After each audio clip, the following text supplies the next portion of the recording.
Hi guys, ayan kararating lang namin, galing kami ng supermarket. Bumili kami guys ng ulam namin. Ayan, gusto ng asawa ko ay pork. Ayan, binili namin liempo. Ayan.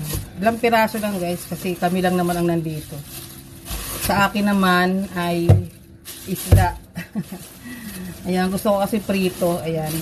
Ipiprito ko lang siya ng isang buo. Ayan guys, oh. Ayan, sumangkit na. Ayan guys, alumahan. Ayan, malaki siya guys, oh.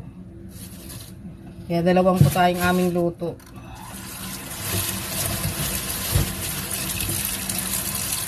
Yung gagawin ko dito sa pork ay adobo. Ayan.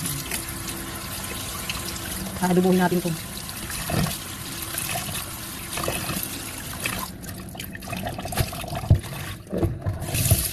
Kahapon kasi may sabaw na yung ulam namin. Kaya gusto naman niya ng adobo. Hiwain natin.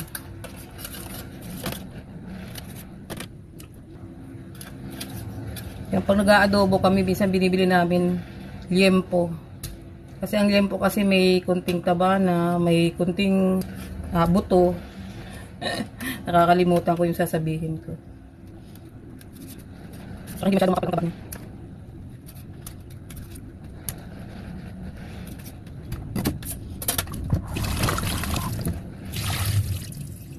Lagyan natin ang asin. Wala na kaming asin guys. Oh. Galing na kami ng, hindi pa kami nakabili ng asin. Hindi na lang kasi ng asin yung pork. Nagmumukhang fresh siya. Napansin nyo.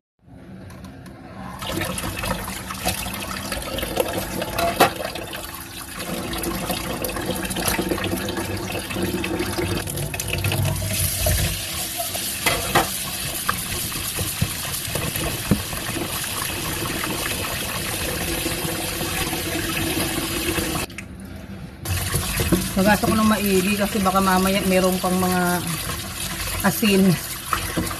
Kumalat. Alam mo naman nilamasan natin ng asin to, baka mamaya may mga tira-tira pang asin.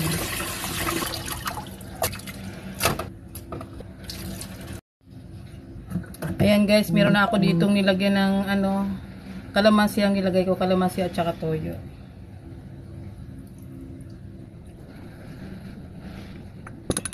Bagyan natin. Mix natin guys. Yun ang nakakasarap. Mekos-mekos na may pagmamahal. Yan, may luto natin. Mag-iwa tayo ng bawang at saka sibuyas. Magbalat tayo ng bawang.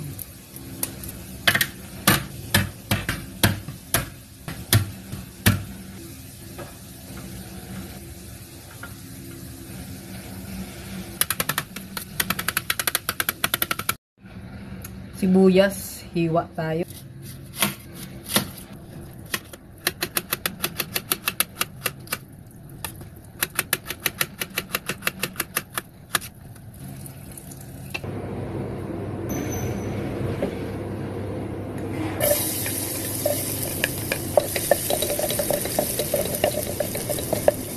Ang bango ng bago. Sibuyas.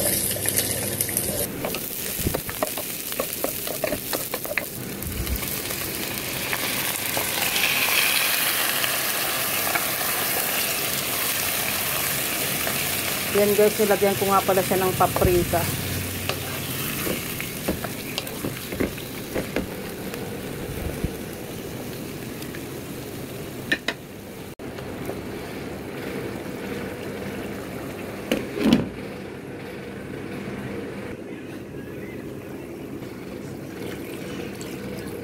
Yan.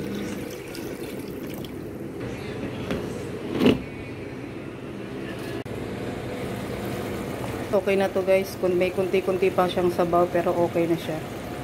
Dahil gusto naman nila guys yung may kunting sabaw. And okay guys, nakaluto na naman tayo.